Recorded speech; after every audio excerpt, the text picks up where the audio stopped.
Assalamualaikum warahmatullahi wabarakatuh. Kami dari kelompok 3 akan menjelaskan materi tentang metode pendidikan dan penyuluhan gizi. Anggota kelompok 3 terdiri dari saya, Vina Hiaroh, Reza Permatasari, dan Safira Abdillah. Metode pendidikan gizi yang pertama adalah bermain peran. Dalam bermain peran, peserta memerankan seperti dalam kenyataan. Mereka berbuat sesuai pendapatnya, dan peserta juga bisa mencoba untuk memecahkan masalah yang sedang dihadapi. Tujuan dari metode bermain peran adalah mengunggah atau mengangkat suatu persoalan yang menyangkut hubungan manusia, mendapatkan alternatif lain dalam pemecahan masalah yang menyangkut hubungan manusia, dan melibatkan segi-segi sikap dan perasaan secara tajam dari para peserta. Kemudian, penggunaan dari metode bermain peran digunakan untuk memaknai suatu kehidupan yang berhubungan dengan interaksi antar manusia. Interaksi antar manusia ini dapat menyangkut permasalahan kehidupan sehari-hari. Kemudian, keunggulannya dari metode ini adalah memberikan kesan yang mendalam dalam penyajian dan pemecahan masalah, mendorong peserta untuk berpikir dan merenung lebih jauh, dan memberikan kesempatan kepada peserta untuk berperan sebagai tokoh. Namun, kekurangan dari metode bermain peran yaitu sukar mencari orang yang dapat berperan secara meyakinkan. Kemudian, peserta dalam jumlah besar dapat mempengaruhi sikap-sikap pemain. Saran penyelenggaraan dari metode bermain peran, panggung atau tempat diatur agar para pemain berada di tengah area. Kemudian, permasalahan yang dimainkan ditentukan secara cermat dan tepat. Pilih pemain untuk memerankan tokoh tertentu. Biarkan metode ini berjalan selama memberikan gagasan baru. Setelah selesai, bermain peran dilanjutkan dengan diskusi. Kemudian ada prosedur bermain peran. Yang pertama, mempersiapkan skenario kartu peran dengan uraian peran yang singkat dan jelas, serta papan nama untuk setiap peran, menyampaikan keseluruhan peserta bahwa akan melakukan metode pembelajaran dengan bermain peran, dan seterusnya. Jadi bisa dibaca ya lebih lengkapnya di PPT atau di makalah. Kemudian slide selanjutnya yaitu tata letak. Tata letak di sini dalam bermain peran ada panggung di tengah, kemudian ada juga pemain yang melaksanakan metode ini, kemudian disaksikan oleh para peserta. Kemudian metode pendidikan gizi yang kedua adalah simulasi atau permainan.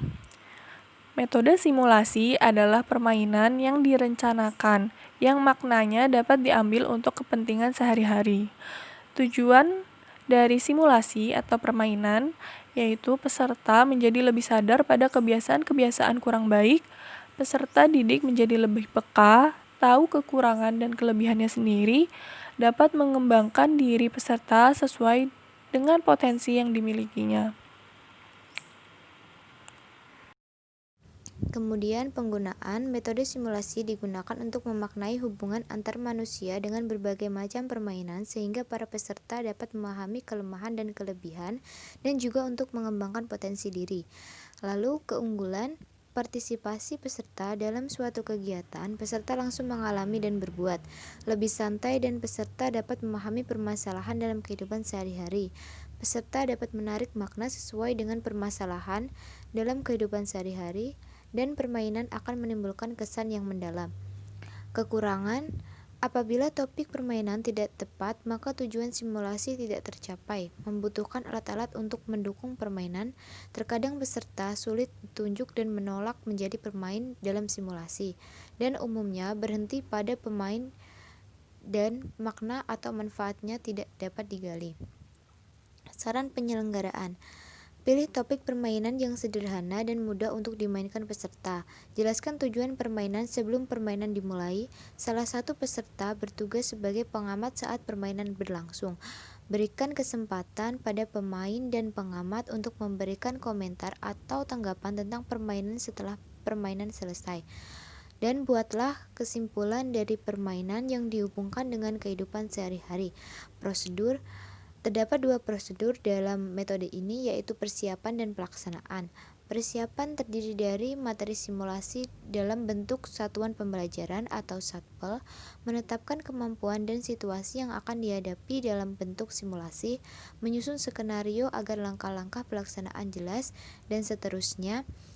Pelaksanaan terdiri dari penjelasan skenario simulasi dilanjutkan dengan pembagian kelompok pengamat, lembar kerja, dan lembar observasi serta penjelasannya. Menyiapkan situasi buatan seperti situasi nyata, pembelajar melaksanakan peran sesuai dengan skenario dan seterusnya dapat dibaca di PPT ataupun di makalah.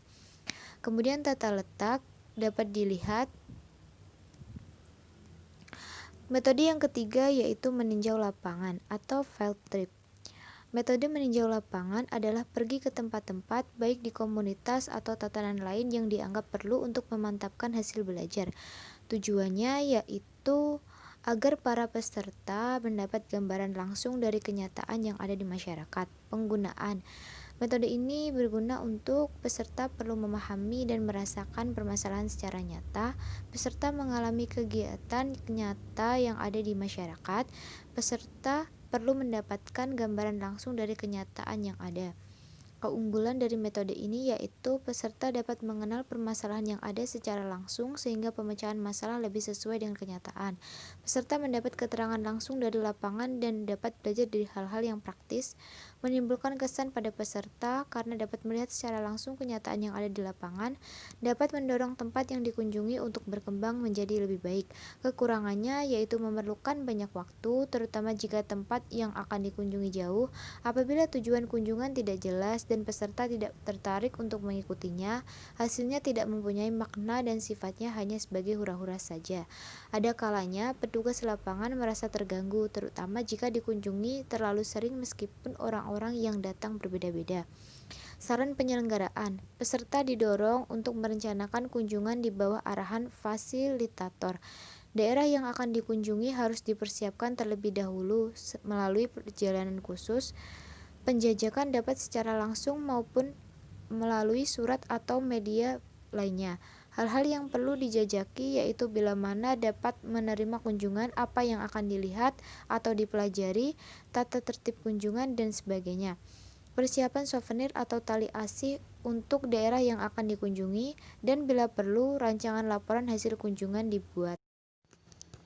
Nah, jadi selanjutnya itu adalah studi kasus. Studi kasus itu adalah sekumpulan situasi masalah yang dianalisis secara mendalam atau mendetail. Biasanya permasalahannya itu adalah bagian dari kehidupan yang memerlukan diagnosis penanganan. Nah, adapun tujuannya itu yaitu untuk melatih peserta didik agar dapat mengembangkan pengetahuan, sikap, dan keterampilan dengan cara mempelajari sesuatu secara mendalam.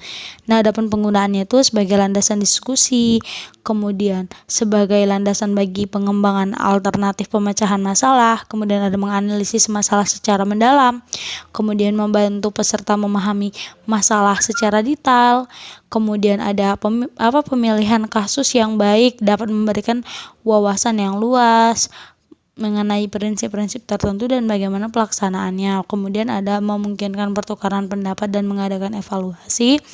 Kemudian membuka kemungkinan untuk mengadakan perubahan kesiapan mental bagi setiap peserta. Dan yang terakhir itu mencari beberapa alternatif pemecahan masalah dari jawaban yang ada hanya berlaku pada kasus tersebut. Nah, adapun keunggulannya itu dapat dilakukan sebelum diskusi. Jadi, hasil dari studi kasus inilah yang menjadi acuan untuk diskusi gitu. Agar diskusinya itu lebih hidup dan penuh makna. Dan kemudian tuh anggota kelompok itu mempunyai kesempatan yang sama untuk mempelajari sesuatu. Kemudian menerapkan teori-teori yang sudah didapat sebelumnya.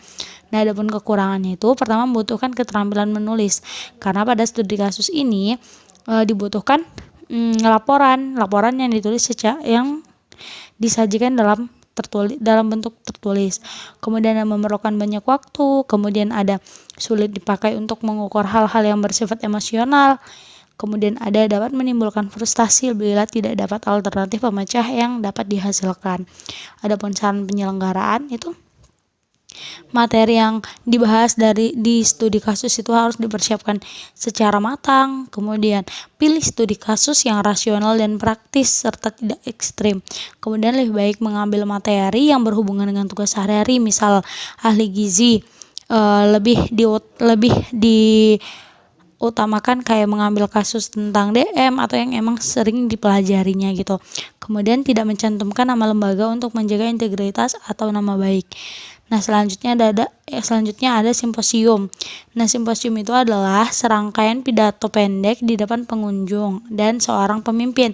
Nah, pidato-pidato yang mengemukakan aspek yang berbeda dari topik tertentu disampaikan secara singkat, biasanya hanya berdurasi 5-20 menit. Nah, adapun tujuannya yaitu mendapatkan gambaran suatu masalah yang ditinjau dari berbagai aspek masalah yang dihadapi. Adapun penggunaannya itu digunakan untuk kelompok besar. Kemudian anggota kelompok itu membutuhkan keterangan singkat membicarakan aspek yang berbeda-beda dari setiap topik. Kemudian ada pokok pembicaraan sudah ditentukan secara matang oleh panitia. Adapun keunggulannya, banyak informasi yang didapat, kemudian ada pergantian pembicara itu membuat menarik perhatian para peserta. Kemudian dapat digunakan dalam kelompok besar, dapat dipersiapkan dengan baik dari jauh hari sebelum dilaksanakannya simposium. Nah, adapun kekurangannya itu kurang interaksi antara peserta simposium, kemudian terasa formal, kemudian membutuhkan perencanaan yang matang, kemudian membatasi pendapat pembicara karena waktu yang diberikan relatif singkat, kemudian ada kurang spontanitas dan kreativitas dari pembicara karena hambatan waktu.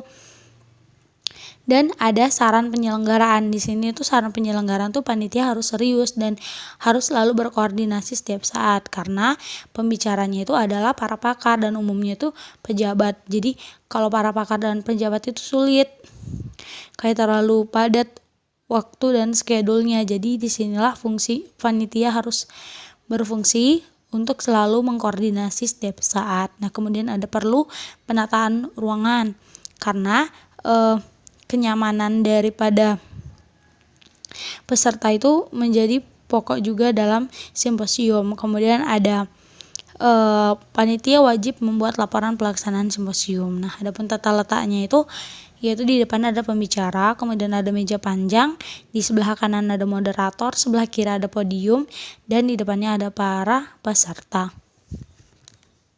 Sekian presentasi dari kelompok kami. Atas perhatiannya kami ucapkan terima kasih. Wassalamualaikum warahmatullahi wabarakatuh.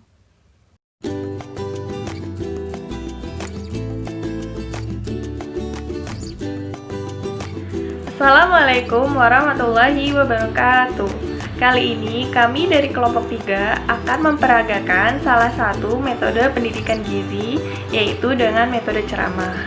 Nah, pada kali ini kami akan membawakan materi malnutrisi yang masih sangat banyak terjadi di Indonesia. Nah, langsung saja kita masuk ke materi yang pertama. Nah, materi yang pertama adalah mengenai pengertian malnutrisi. Jadi, malnutrisi adalah ketika terjadi ketidakseimbangan, baik itu kekurangan maupun kelebihan nutrisi di dalam tubuh seseorang. Nah, malnutrisi ini dibagi menjadi 2 kelompok besar, yaitu gizi kurang atau undernutrition dan gizi lebih atau overnutrition. Gizi kurang ini dibagi menjadi 3 kelompok lagi. Ada stunting, yaitu ketika tinggi badannya kurang atau rendah. Nah, kemudian yang kedua adalah wasting atau kurus, di mana berat badannya dibandingkan dengan tinggi badannya itu sangat kurang atau rendah.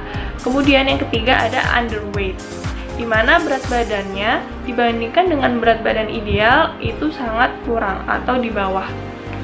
Kemudian untuk yang gizi lebih atau overnutrition dibagi menjadi 2 lagi, yaitu overweight ketika berat badannya itu melebihi berat badan ideal. Kemudian yang kedua adalah obesitas, yaitu ini lebih tinggi atau lebih parah dibandingkan dengan overweight. Jadi obesitas ini ketika IMT atau indeks massa tubuhnya sangat lebih daripada kebutuhan normalnya. Selanjutnya adalah penyebab dari terjadinya malnutrisi. Jadi secara garis besar malnutrisi ini disebabkan oleh terjadinya ketidakseimbangan antara asupan makanan yang dikonsumsi dengan kebutuhan zat gizi dari orang tersebut. Namun, malnutrisi juga bisa disebabkan oleh faktor-faktor tertentu. Misalnya, pola makan yang buruk, jadi seseorang itu susah makannya atau makannya terlalu banyak, terlalu sering, terlalu berlebih. Kemudian yang kedua adalah masalah kesehatan mental. Nah, masalah ini biasa dialami oleh pasien seperti depresi. Jadi saat depresi dia tidak mau makan atau justru makannya berlebih seperti itu. Kemudian yang ketiga, ketidakseimbangan antara energi yang masuk dan keluar dari tubuh. Yang keempat adalah masalah pada sistem pencernaannya sehingga tidak bisa menyerap nutrisi dengan baik. Kemudian yang kelima, alkoholisme. Alkoholisme ini mengganggu kemampuan untuk mencerna makanan. Kemudian yang keenam adalah kurangnya asupan ASI, di mana kurang asupan ASI ini bisa menyebabkan malnutrisi pada bayi dan anak-anak. Tahukah kalian, apa itu tanda dan gejala dari gizi kurang dan gizi lebih? Gizi kurang memiliki tanda dan gejala di antaranya memiliki sistem kekebalan tubuh yang rendah sehingga mudah sekali terserang penyakit ataupun infeksi. Kemudian, berat badan kurang dari berat badan seharusnya, mudah lelah, memiliki kulit yang kering dan bersisik, memiliki tulang yang mudah sekali patah, dan pertumbuhannya yang lambat. Kemudian, tanda dan gejala dari gizi lebih diantaranya peningkatan berat badan secara terus-menerus, memiliki berat badan lebih dari berat badan seharusnya, kemudian tubuh terlihat gemuk. Selain itu, biasanya sering mengalami nyeri sendi ataupun nyeri otot, mudah lelah, dan kesulitan untuk bernafas. Baik, di sini saya akan melanjutkan materi sebelumnya mengenai gizi kurang dan gizi lebih. Jadi, adapun kedua masalah gizi ini dapat dicegah dengan cara yang pertama, konsumsi zat gizi dalam porsi atau dalam jumlah yang seimbang. Jadi, kita nggak boleh konsumsi apapun secara berlebih atau secara kurang. Jadi semuanya sesuai dengan kebutuhan, baik dari segi energi, protein, karbohidrat, lemak, dan lain sebagainya. Yang kedua, menjaga keseimbangan energi antara energi yang masuk dan energi yang keluar. Karena energi yang masuk jika lebih besar dibanding energi yang keluar dapat menyebabkan gizi lebih, dan jika energi yang masuk lebih kecil dibanding yang keluar dapat menyebabkan gizi kurang. Terus yang ketiga adalah menjalankan pola hidup sehat seperti tidak merokok, tidak mengonsumsi alkohol, tidur 8 jam per hari, dan lain sebagainya. Nah, untuk penanganannya bagaimana? Yang pertama itu jika sudah terlanjur terjadi dua masalah gizi tersebut, adapun penanganannya itu kalau untuk gizi kurang sendiri, yang pertama menambahkan jumlah kalori secara bertahap. Yang kedua, mengonsumsi camilan-camilan yang sehat. Yang ketiga, bisa mendapatkan makanan tambahan seperti minum susu dan lain sebagainya. Kemudian yang keempat, tetap melakukan aktivitas fisik tapi dalam bentuk yang ringan agar kebutuhan energi yang masuk itu bisa sesuai dengan yang keluar, tidak lebih kecil daripada yang keluar. Nah, kemudian yang terakhir, tetap menjalankan pola hidup sehat. Nah, untuk yang sudah terlanjur mengalami gizi lebih, maka yang harus dilakukan adalah pengurangan jumlah kalori secara bertahap. Nah, jadi mengurangi konsumsi gula, garam, minyak, kemudian makanan-makanan dalam porsi yang besar. Selanjutnya, menjaga keseimbangan energi dengan melakukan aktivitas fisik. Jadi kalau sudah terlanjur mengalami gizi lebih, maka harus melakukan aktivitas fisik berolahraga minimal 3-4 kali dalam seminggu. Kemudian melakukan pola hidup sehat dengan mengonsumsi banyak sayur dan buah, tidak mengonsumsi alkohol, tidak merokok, dan lain sebagainya. Baiklah, sekian peragaan metode ceramah pendidikan gizi oleh kelompok 3. Semoga bermanfaat. Terima kasih atas perhatiannya. Wassalamualaikum warahmatullahi wabarakatuh.